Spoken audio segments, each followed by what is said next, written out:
The CEO asked me to join him for lunch, only to reveal that the company was shifting its strategy. After single-handedly establishing the tech division from scratch, I was being replaced by the owner's nephew. "These things happen," I said with a grin, though no one suspected I'd seen it coming for months.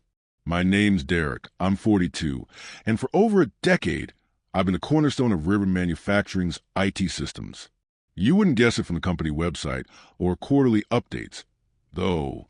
I constructed our network security from nothing back when we were still on Windows XP, with passwords scribbled on sticky notes. I transformed a 5-person help desk into a 30-person team that kept 3 production plants operational around the clock. The machines in Milwaukee never stopped, and neither did I. I didn't plan to stay this long. I took the job as a temporary fix after my divorce, something to occupy my time while I sorted out my next move. But I excelled at it, really excelled, and somewhere along the line, those servers and networks became my domain, not in a legal sense, but in every way that counted. The lunch was at Maxwell's, a fancy spot with crisp white tablecloths, the kind of place executives use to dazzle clients, not to let someone go. But Preston Campbell, our CEO, was all about appearances. "Derek, you've been essential," he said, slicing into a steak. "But we're looking for new ideas, someone with vision for the future of tech." Translation: they wanted someone cheaper who wouldn't challenge the board's bad calls. The owner's nephew, fresh from an MIT master's in digital transformation, was their brilliant pick. I nodded, sipped my water. "Who's overseeing the transition?" Preston looked relieved. I wasn't causing a scene. "You'll have 6 weeks. We'll announce it after the quarterly meeting." I signed his NDA before dessert arrived, shook his hand with a smile, and said I understood business decisions. Back at my desk, I noticed my admin access had already been demoted. My name scrubbed from the leadership email list. They'd made the call before lunch, probably weeks earlier. That night, sleep wouldn't come. Not from anger, though I had plenty, or fear of joblessness, but because of something I'd spotted in the server logs 3 months prior, minor unauthorized access attempts from an IP tied to the executive floor. Someone was snooping in systems they shouldn't even know about, digging into my documentation, my security measures, my contingency plans. They weren't just replacing me. They were harvesting everything I built. I moved to Milwaukee 16 years ago, chasing Ellie after we tied the knot. I left a solid security job in Minneapolis because she got into grad school here. We were young, driven. I figured I'd land something. The divorce hit me out of nowhere. 7 years of building a life. Then suddenly papers on the kitchen counter. "We want different paths," she said. No arguments, no red flags, just over. When Riverton hired me, I was crashing on my brother's couch. They needed someone to salvage their crumbling network after a ransomware attack. I was meant to be temporary, but I saw opportunity. These manufacturing folks knew machinery, not computers. Their entire operation, millions in equipment, hundreds of jobs, ran on outdated systems, one glitch from collapse. I pitched Preston a 5-year plan to rebuild it all. He gave me the budget and let me run. For 3 years, I barely saw sunlight, reconstructing every network, training staff, creating backups and fail-safes. When the Northeast blackout struck, we were the only plant in the region that stayed online. The board took notice. Preston started inviting me to meetings. My budget tripled. I built a team, great people like Vanessa, my right hand, and Luis, who could code through any challenge. We weren't just IT. We were why Riverton could guarantee clients uninterrupted delivery. Harrison Wells, the majority owner, shook my hand at the 2019 company Christmas party. "You've modernized us," he said. "We couldn't have grown without your systems." I thought I'd found my place, somewhere I made a difference. The first hint of trouble came last September. A consultant showed up out of the blue to audit our digital systems, asking basic questions about setups I designed. When I asked to order the audit, he cited the executive team and dodged further questions. Then my access to board meeting minutes vanished in the shared drive. "Server cleanup," the explanation read. By December, Preston started canceling our weekly check-ins, always with a plausible excuse. At the New Year's leadership retreat, I overheard Harrison praising his nephew's recent graduation. saying tech giants were vying for him. I didn't think much of it. Should have. The final clue came when Vanessa mentioned a strategic planning session she'd been invited to, one I should have led. When she brought up my name, Preston pivoted the conversation. "Something's off," she said, "like they're working around you." I shrugged it off. Too loyal, as my ex used to say. 2 days after the lunch, I stood in the server room at 7 p.m., long after most had left. The steady hum of the machines always grounded me. These server racks, the flickering lights, the cooling systems. I'd chosen every piece, designed every redundancy. This was my world. I ran my hand along the main console, 11 years of my life tucked behind these walls. Working late, routine checks. Nathan Blake, Harrison's nephew, stood in the doorway. Sharp suit, pricey watch, effortless confidence. He was barely 30. "Just routine," I said. "Need something?" "Getting familiar," he replied, strolling in like he already ran the place. "Preston said you'd show me the ropes soon." "Did he?" Nathan eyed the server setup. "Nice work. A bit dated but reliable." "Dated?" "I'd upgraded these systems 8 months ago. Your documentation's detailed." He went on. "I've been studying your protocols. Got some modernization ideas." He said it like he was doing me a favor. "Can't wait to hear them." I replied, the words bitter. After he left, I checked the access logs. Nathan's credentials were created 3 weeks before my lunch with Preston, with full admin rights.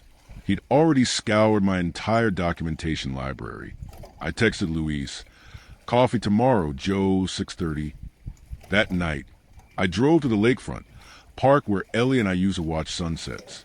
The water was dark under the winter sky. I thought back to when Preston promoted me to director. "You're the heart of this place," he'd said. "We collapse without you." Turns out, hearts are replaceable too. Luis was at the coffee shop when I arrived, dark circles under his eyes. He knew something was up. "They're phasing me out," I said bluntly. He nodded. "I figured. They've been asking odd questions, having me explain your system for weeks." He stared at his coffee. "I'm sorry, man. I should have said something." I didn't blame him. Luis had kids, a mortgage. "What's your plan?" he asked. I hadn't realized I had one until that moment. But watching commuters rush by the window, clarity hit me like it hadn't since finding Ellie's divorce papers. "They think it's all in the documentation," I said quietly, "but we know it's not." Luis leaned in. "The proprietary tools? The workarounds?" I nodded. "The patches I built, unlisted in any manual.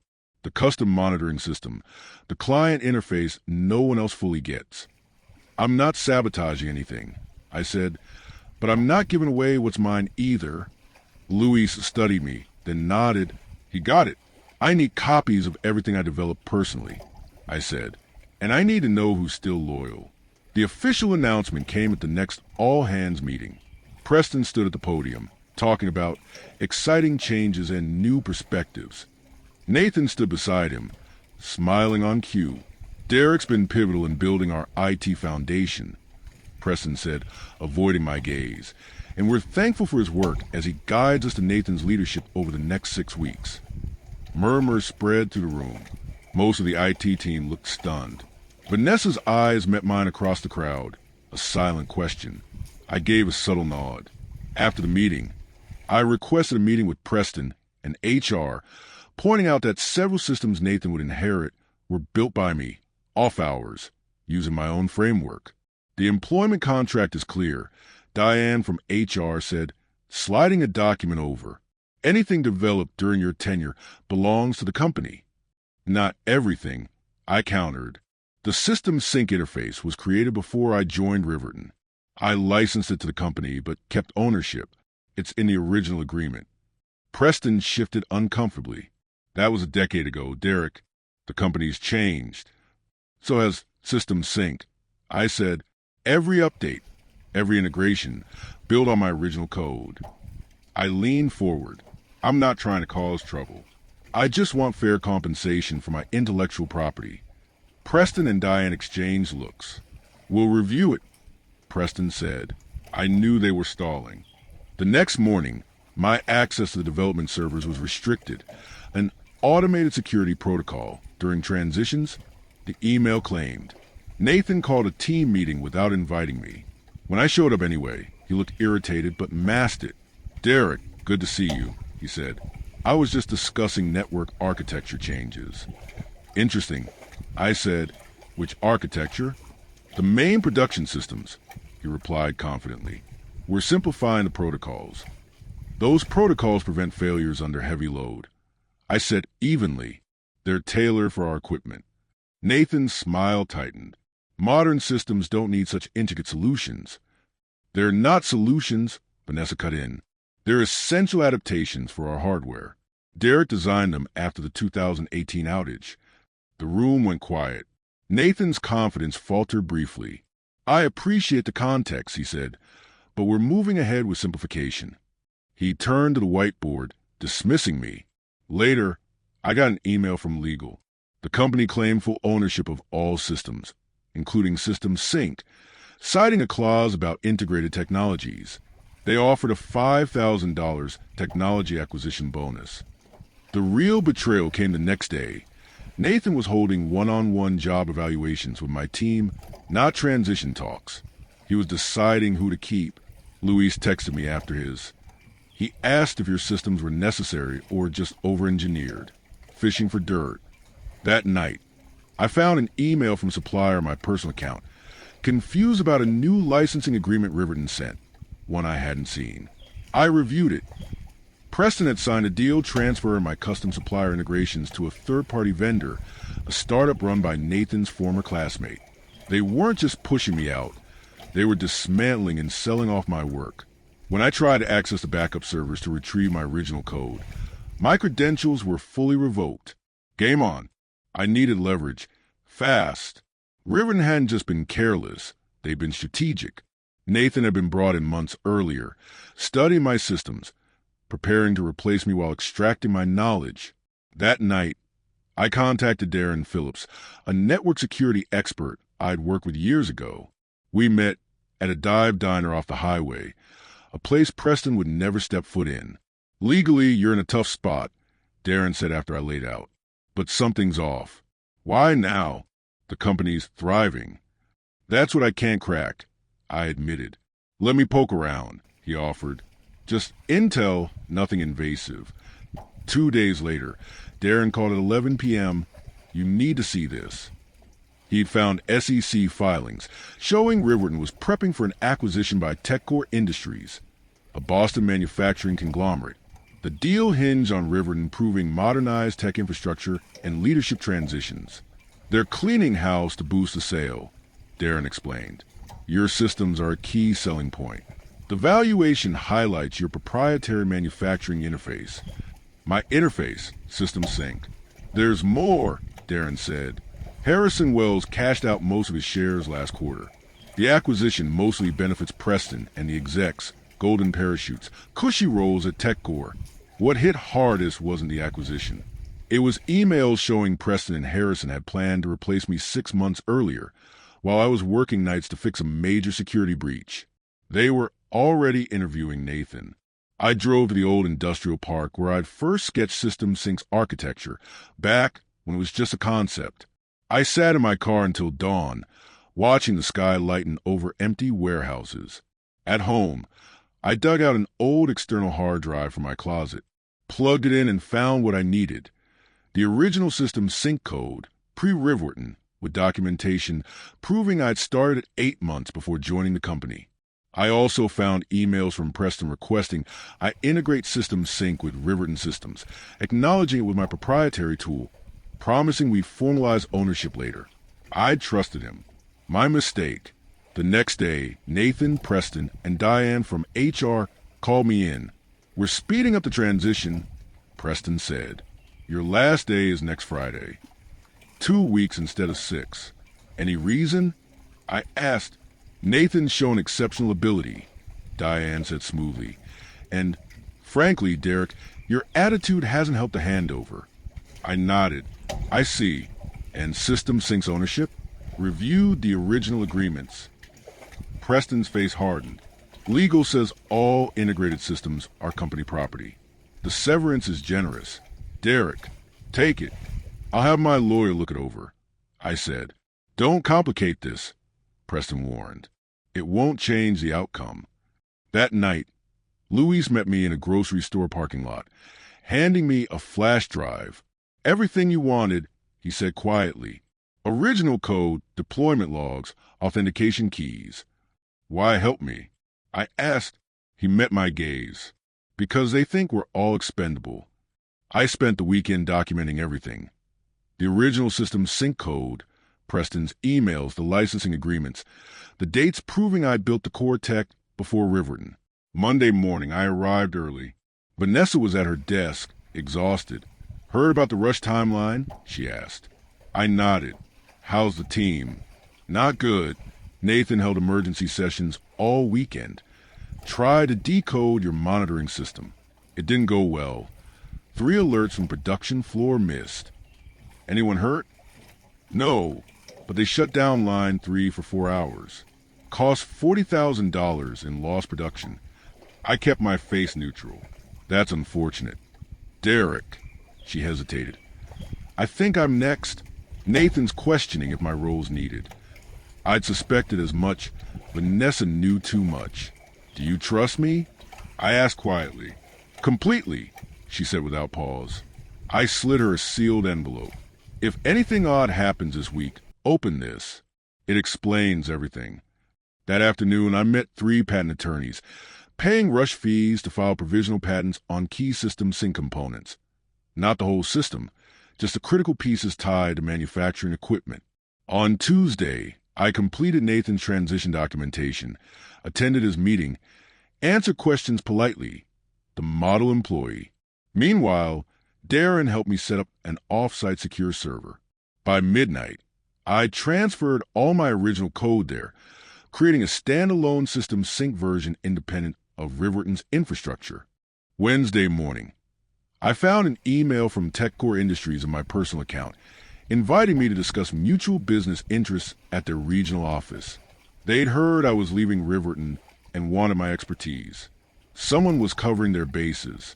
I forwarded the email to my lawyer, then called TechCore's VP of Operations, suggesting we meet after my official exit. He agreed instantly. That night, I executed my plans core. Using Luis's saved credentials, I updated 3 critical system sync components, adding digital signature verification to flag unauthorized changes. I set the license to expire in 8 days. Right after my departure, I created a legal path. The system would keep running if a proper licensing agreement was signed. Nothing destructive, just protecting my work. Thursday, Nathan called me into his office. Some team members say you've been acting off, he said. Anything I should know? Just tying up loose ends. I replied. He studied me, wary. We're resetting all system passwords and credentials tomorrow after you leave. Standard procedure. Makes sense, I said. Won't affect system sync's core functions, though. That's the beauty of it. He couldn't tell if I was hinting at something or just stating facts. He chose wrong. We're good here, he said, dismissing me. Legal will finalize paperwork tomorrow. As I left, Preston passed me in the hall, barely acknowledging me. 11 years reduced to a glance. By midnight, everything was set. I sent one final email to my private server. Verification sequence Alpha 7 complete. The countdown was on.